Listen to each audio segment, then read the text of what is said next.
Nous,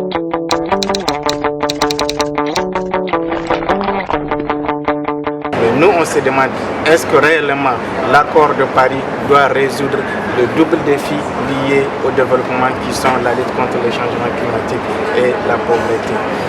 Du point de vue, on sait que l'Afrique souffre beaucoup plus des impacts du changement climatique.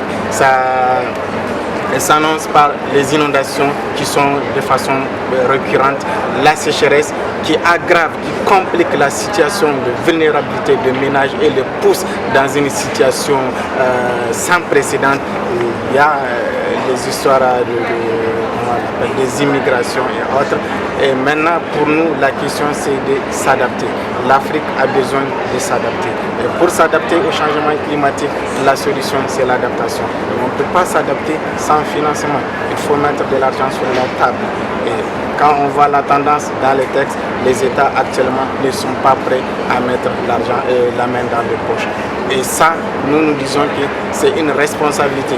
On l'a vu à l'ouverture de la COP, les discours des dirigeants, l'ensemble des dirigeants se sont basés sur trois concepts.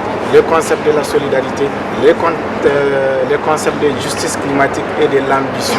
On ne peut pas y avoir un accord solidaire tant qu'on ne prenne pas en compte les préoccupations des communautés vulnérables qui ne sont pas responsables des impacts, des conséquences qu'ils sont en train de subir.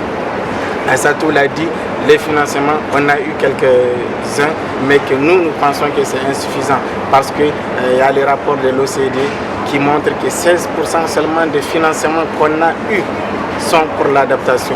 Et ces financements-là sont insignifiants. Et nous, l'adaptation doit être considérée au même titre que l'atténuation. 50%, 50%. Un autre impact, le changement climatique est en train d'aggraver la situation des communautés qui sont beaucoup plus vulnérables. Quand on prend dans la plupart des pays, nos pays au sud du Sahara, dans les pays insulaires, on voit les inondations qui sont en train de ravager les champs, les jardins, alors qu'on sait que les populations tirent leurs substances et surtout même leurs ressources économiques de la terre.